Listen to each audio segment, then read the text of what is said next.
Well, hey, my friend. Welcome to Creatives on Fire, the go-to podcast for content creators looking to grow their audience as well as their income. I'm so excited you're here. I'm your host, Melanie Ferguson. Well, hey, welcome back to the podcast. This week, I want to tackle something that I've been struggling with a lot lately, and hopefully it resonates with you too. It's the issue of decision making. So, if you're creative like me, then you know that it is super easy to get overwhelmed with all sorts of options when it comes to making decisions. Am I right or am I right? Listen, I have been reading a ton of books lately, and one of them talked about this very thing. And they alluded to the fact that regret from inaction is almost always more painful than regret from action. So it's a good reminder that the only way you can lose is by not making a decision at all. And I will tell you that indecision can be an absolute mental drain, and it's a killer of dreams and ideas. I'm just going to put it right there. And you're one of these three kinds of indecision makers. Is that a thing? Indecision makers. Maybe you're a fence sitter and you're unsure, you're never ready, you're kind of the wait and watch what everybody else does person, or wait to see if maybe this is going to happen before you choose to do that. So that would be a fence sitter. Or maybe you're an overthinker and you think about all the possibilities and all the scenarios. What's the worst case? What would happen if? And if I do this, will this happen? And then if that happens, would this happen? That is your typical overthinker. And then you've got your info seekers. These are the people who are going to ask every single person they know, even if the person is unqualified or has no idea about your specific industry. These are your info seekers.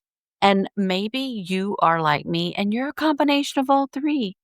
You could just get overwhelmed by sitting on the fence, overthinking everything, and asking every single person you know. Well, I'm going to share three solutions, three quick and easy solutions that you can try to help you with this indecision making issue. Because I'm going to tell you, when you don't make a decision, it is like this shadow, this residue. It just kind of stays on you all the time and it feels heavy. You feel the weight of the indecision. Maybe you've felt that before. It's not a fun place to be. So, first of all, you can decide ahead of time. So, what I mean by that is you can just make plans ahead of time.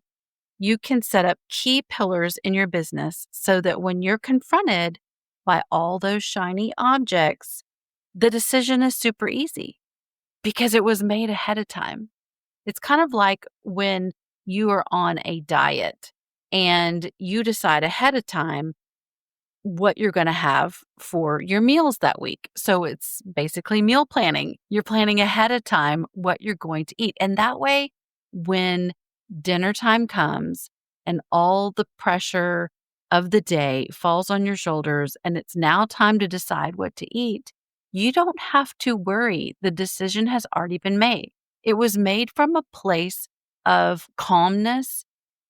Maybe it was over the weekend. Maybe it was at the beginning of the day when you put everything into the crock pot, but you make decisions when it's the smoothest and easiest time, not in those times of panic and stress and overwhelm. So, making a business plan so that you know when a decision comes up exactly how you're going to answer it. Okay, and option number 2 would be to start small. So maybe you're stuck, literally stuck on dead center, and you are frozen and cannot make a decision. Start with little tiny decisions, ones that are have like little weight in your business and very little impact and are reversible. So, say you have a big decision to make, but you choose something smaller that you know is going to be an easy answer for you.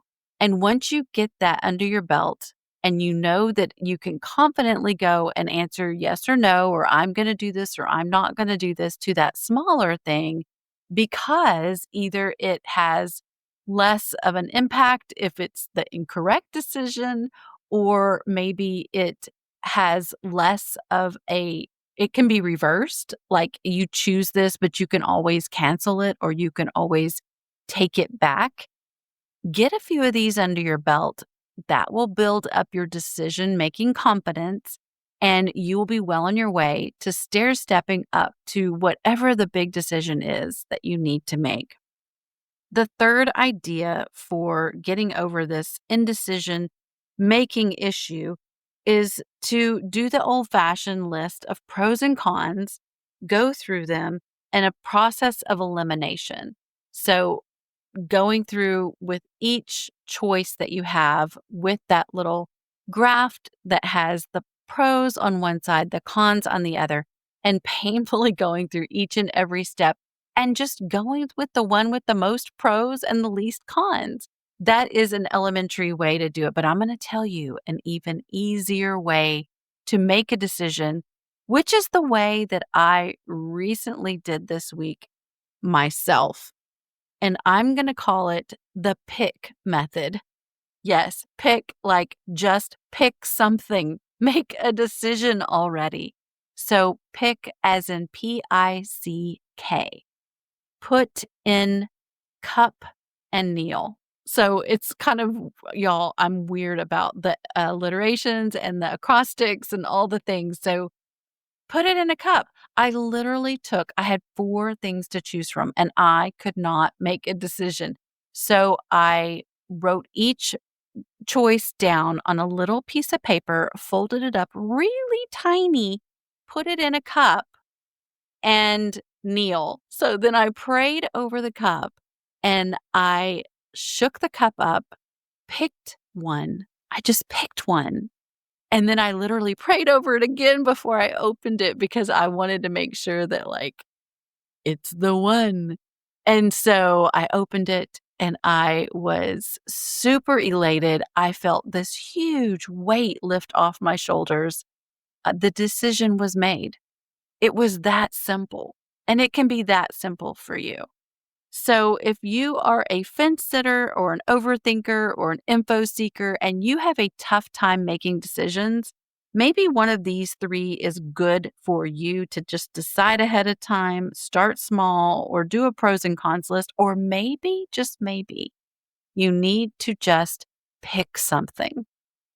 I hope this episode was helpful. I know it was a short but sweet. And until next time, my friend, stay creative.